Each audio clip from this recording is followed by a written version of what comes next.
it could have been so much worse because we told you how many weapons. Yeah, This, man. young If you've woman, got some that stuff, has been send killed it by to police me. had 2 AR style 15 rifles purchased legally and an AR-15. I'll mute the news feed for now. I just like to leave that going. So I don't know how loud it is. So I apologize if it's overly loud. Yeah, I want to make sure that we understand ourselves because they're skewing these numbers, or at least this picture overall. So many of you have made the obvious or the conclusion that I came to earlier that this is a boy who thinks it's a girl. Then that police chief came out and said what he said he said that it was a she transitioning to a he. So he might have just screwed up. It's very possible. If you have links, again, not from the dark web or some crazy place or something like that, like if you have legitimate links that you can send me, email them to me at paul@legallyarmedamerica.com. I will probably reference those things here in a little while at 8 o'clock on the Thinktown podcast. If you'll go to the Thinktown podcast on YouTube, subscribe. I'll be killing this stream in a little while in order to create the other stream that will be coming on at 8 o'clock p.m. Central Standard Time. We will be talking in depth with our full panel, not just me. We will have me, Chad Marino, Mackenzie Thorne, Kendall Pruitt, and we will be talking about this thing in detail. Obviously, we'll have a lot more detail out at that point where I have just what you guys have seen on here all day long. More stuff is finally coming out. They actually said a minute ago that it looked like there's video of this that took place. So I would imagine later tonight, you're probably for sure tomorrow, from what they're saying, you're going to start seeing video from inside the school of this, because they said there is video of this being done, and they were going to release that. I'm shocked that they would release this so soon. Probably the reason why they're wanting to release it so soon is because they finally had law enforcement react properly, unlike Uvalde. So I think they're probably going to want to show them how effective they are. And let's face it, that plays into the whole anti-gun movement, because the anti-gun movement is so hell-bent on proving to us that we don't need guns because law enforcement is so effective. Not dogging the law enforcement that took this guy or girl out today in this shooting. I'm just saying law enforcement usually is not very effective when it comes to something like this. A lot of cowards. And again, I'm very supportive of good law enforcement, but I'm very not supportive of bad law enforcement. And you've already showed us that you can have hundreds of bad law enforcement all in one location working for the exact same places. So my point is, I think they're going to want to release this video to prove that we don't need guns because law enforcement will take care of you. And look how great they did here. So why do you need a gun? Hey, look how quickly law enforcement reacted in Nashville, Paul. Why do you need a gun? I think that's what they're going to push for. I really think that that's what we're going to see. I think that's their motive, because why else are they releasing this video of this shooting so quickly? And again, of kids. Now, granted, the other side of this, what better way to get emotions fired up than to put out a video this quick of children getting murdered? It's disgusting and it's sick that their motive makes them want to do this. But again, this solves two of their issues. It certainly makes them have that argument that we don't need guns, and it certainly gets you tugging on the strings to where you can call the White House and tell Joe Biden, yeah, man, let's go ahead and put that assault weapons ban out there. And I'm using their term, not mine. It's not my term, assault weapon. But what scares me the most in situations like this, guys, I don't mind telling y'all, this is my biggest fear in all of this. President Joe Biden will not, I might be going out on a limb saying this because we know Susan Rice and Barack Obama are the ones calling the shots right now. I don't see him trying to institute an assault weapons ban. I don't think there's going to be any kind of stupid executive order because they know that those are useless and they don't have any real teeth. So I don't see that happening. You know what I'm scared of? I'm scared of Republican Lindsey Graham. I'm scared of Republican John Cornyn. I'm scared of Republican Bill Cassidy.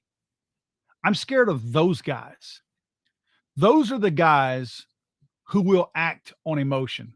Those are the guys who will have people calling their office and suddenly decide that they need to ram through some kind of gun control like an assault weapons ban. That's what scares me, not the Biden administration. I think they're harmless in this instance. I do not think they can't do anything on their own. They can't do anything. You cannot ban AR-15s without the cooperation of Republicans at this point. We know Democrats want to ban them, right? That's not new to us. So we know what they expect to do. We know that given the opportunity, they will try to ban AR-15s. Heck, if they were still in full power of the House right now, they might put a bill up tomorrow on banning AR-15s. But they know they can't just pass it through. They needed something like this to happen in the past. They lost in November. So now this is where we're at. The danger is these damn Democrats out there are going to be talking in the ears of these rhino Republicans. And again, I hate using that term because it makes it sound like other Republicans are good. I think all politicians are scumbags.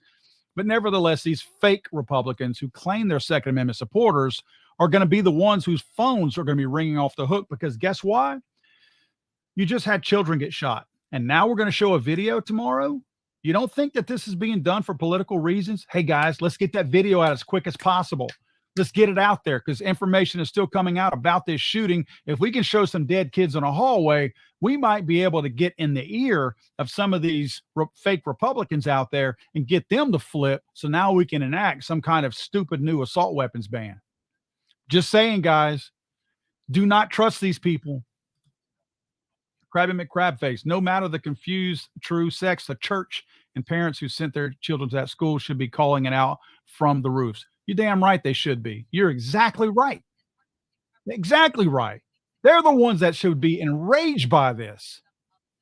But we're hearing it from everybody else right now because they're suppressing anybody else that's talking like we are. That's what's sad about all this. Thank you, Krabby McCrabface. I appreciate you, brother. Thank you for supporting the channel. Thank you for everybody today who supported the channel, by the way. A lot of you have, and I greatly appreciate that. I really do, guys. When you do that, it means a lot to me. I don't expect it. You guys know that, but thank you for supporting the channel as always. Again, I've got my email address up here. Please email me if you have any good information. Actually, I got some notifications. Some of you have already emailed me.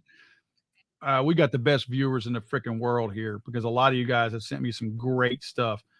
Let's see. Yep, my inbox is jam-packed right now. Let's see.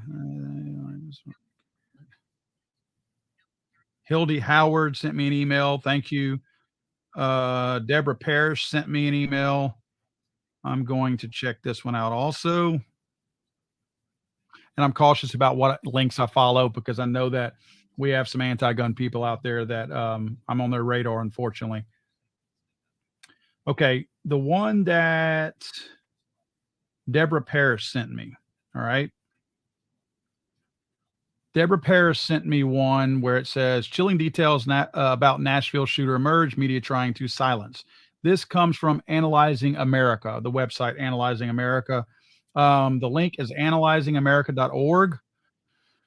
Let's see. Police have identified 28-year-old Audrey Hale as a shooter who killed 3 students and 3 staff members at a private Christian school in Nashville, Tennessee. Hale entered the building using a side door while carrying 2 assault-type rifles and a handgun. She climbed a set of stairs and opened fire. The liberal mainstream media is accused of silencing details about the shooter's mental health issues. Let's see. Hale was a biological female. Previously attended the Christian school and suffered from gender dysphoria. Okay. So, and most of you are right about this. And I guess I was right earlier because I took it the same way that this article just explains. It says the transgender mass shooter identified as he, him, according to her LinkedIn profile. She also went by the name Aiden. I'm curious, and maybe you guys can answer this. Maybe I'm not one of the cool kids and I'm not privy to this information. So why is the mainstream media calling this person a she if she identifies as a he? Because when a male swimmer wants to beat the crap out of biological female swimming, they call that boy a girl.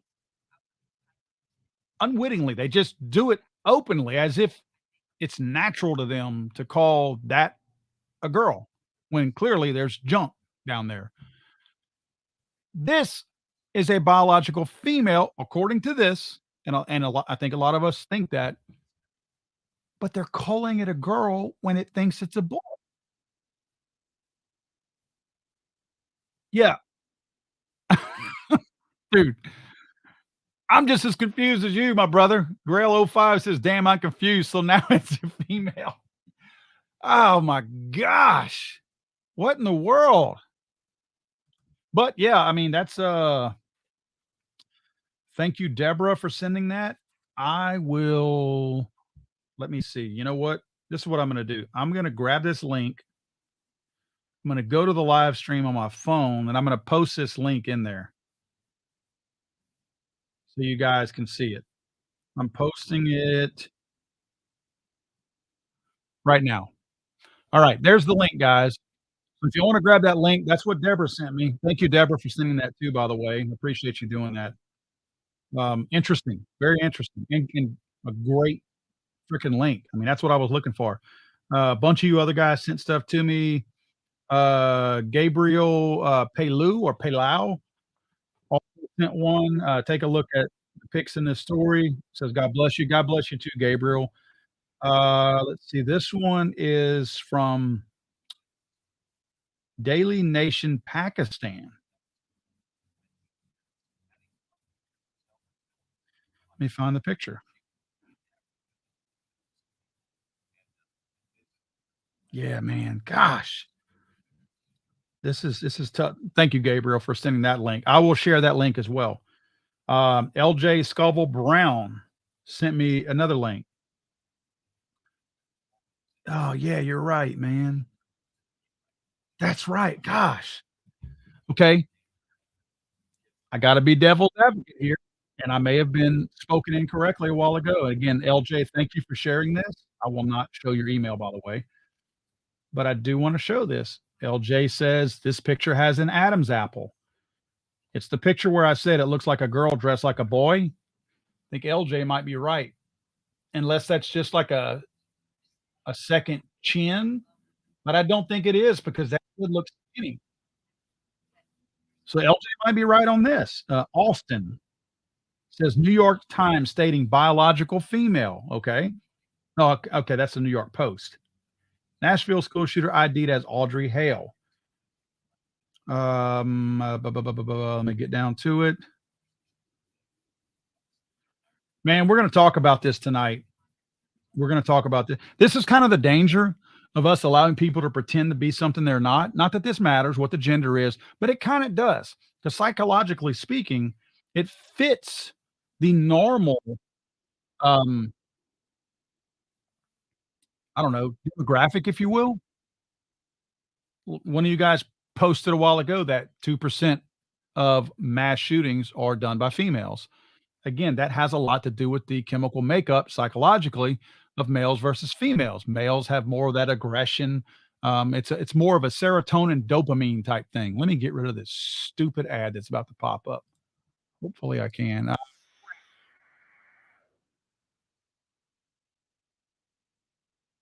Muted. Yep, it's muted. Let me try to get rid of this for y'all. While it does that, let me check more of this. Robert Donovan says, watch cop killer websites accused of placing bounties on. Oh, no, that's not the wrong one. That's a different one. Fluffy Bunny Arsenal, link on trans shooter. Fluffy Bunny's been on here all day. I appreciate that.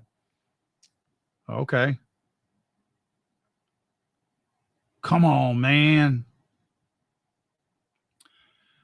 Man, now I'm getting more and more confused because this looks like a boy dressing like a girl.